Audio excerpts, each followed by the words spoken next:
மிகு பேரவைத் தலைவர் அவர்களே, இந்த அவையில் இருக்கிற எதிர்க்கட்சி தலைவர் உள்ளிட்ட அத்தனை பேருக்கும் என்னுடைய வணக்கங்களை தெரிவித்துக் கொள்கின்றேன். இதை பார்த்து கொண்டிருக்கின்ற மாண்புமிகு முதல்வர் அவர்களுக்கும் என்னுடைய வணக்கத்தை தெரிவித்துக் கொள்கின்றேன். மரியாதைக்குரிய உறுப்பினர் எழுப்பிய அந்த கேள்வி 2 நாட்களாக அது அரசியல் உள்நோக்கத்தோடு பரப்பப்பட்டு வருகின்றன. அதற்கான பதிலை மட்டும் நான் சொல்ல கடமைப்பட்டிருக்கின்றேன்.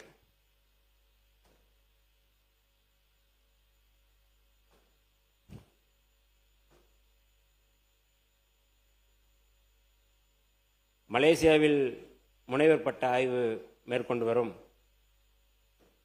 திரு பாரதிதாசன் என்ற மாணவருக்கு அண்ணல் அம்பேத்கர் அயலக கல்வி உதவித்தொகை திட்டத்தின் கீழ் கல்வி உதவித்தொகை வழங்கப்படவில்லை என ஊடகங்களில் வெளியான செய்தி தவறான செய்தி, உள்நோக்கத்தோடு அரசியல் நோக்கத்தோடு பரப்பப்படுகின்ற செய்தி என்பதை சமூக நீதி துறையின் சார்பாக சொல்ல விரும்புகின்றேன். மாணவர் மலேசிய நாட்டில் உள்ள நேஷனல் யூனிவர்சிட்டி ஆஃப் மலேசியாவில் PhD படிப்பில் உயர்கல்வி பயில மேற்படி மாணவர் திரு பாரதிதாசன் என்பவருக்கு 3 ஆண்டுகளுக்கு அண்ணல் அம்பேத்கர் அயலக கல்வி உதவி தொகை திட்டத்தின் கீழ் உதவித்தொகை வழங்கிட ஒப்புதல் அளித்து ஆதிதிராவிட நலத்துறை இயக்குநரால் கடந்த 9/1/2025 அன்று பரிந்துரை கடிதம் வழங்கப்பட்டுள்ளது. கடந்த ஆட்சி காலத்தில் கொடுக்கப்பட்டுள்ளது. ஆனால் அம்பேத்கர் அயல்நாட்டு கல்வி உதவித்தொகை திட்டத்தின் கீழ் ஒரு மாணவருக்கு கல்வி நிறுவனத்திற்கு செலுத்தும் கட்டணம் மற்றும் அவர் வெளிநாட்டில் வாழ்க்கை செலவினம் மற்றும் இதர செலவினங்கள் சேர்த்து அதிகபட்சம் 36 லட்சம் வழங்கப்படுகிறது. நேஷனல் யூனிவர்சிட்டி ஆஃப் மலேசியாவில் மாணவர் திரு பாரதிதாசன் பயிலும் PhD படிப்புக்கு ஆண்டொன்றுக்கு கல்வி கட்டணமாக 5 லட்சம் நிர்ணயம் செய்யப்பட்டுள்ளது.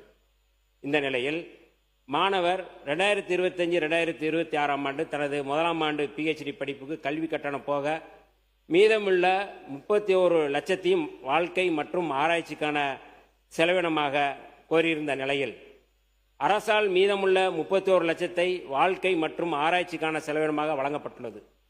இத்தொகை பெற்றபின் உரிய செலவினங்களுக்கான ஆவணங்களை உடனே சமர்ப்பிக்குமாறு அறிவுறுத்தப்பட்டுள்ளது.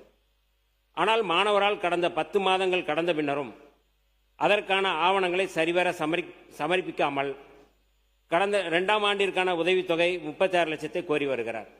10 மாதங்கள் கடந்த பின்னரும் அவர் இன்னமும் அந்த 36 லட்சத்தை அவர் கோரி வருகிறார்.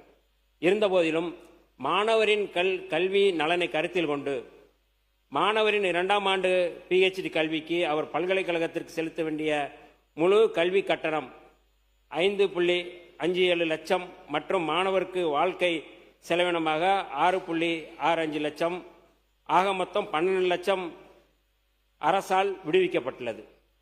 இதுவரை மாணவருக்கு வழங்கப்பட்ட தொகை பின்வருமாறு நாங்கள் அந்த அட்டவணை பட்டியலிட்டிருக்கின்றோம். அதில் கடந்த 20/5/2025 அன்று அவருக்கு 5,638,000 வழங்கப்பட்டிருக்கின்றது. அதேபோல 20/5/2025 அன்று 48 லட்சம் வழங்கப்பட்டிருக்கின்றது. அதே 20/5 7/5/2026 வரை 11 லட்சம் ஏறக்குறைய 10,90,253 வழங்கப்பட்டிருக்கின்றது. 20/5/2025 அன்று 18,568 வழங்கப்பட்டிருக்கு. 20/5/2025 அன்று 52,463 வழங்கப்பட்டிருக்கின்றது. 19/6/2025 முதல் 7/5/2026 வரை 18,89,047 வழங்கப்பட்டிருக்கின்றது. 26/3/2026 அன்று அவருக்கு வழங்கப்பட்ட தொகை 5,56,937 வழங்கப்பட்டிருக்கின்றது.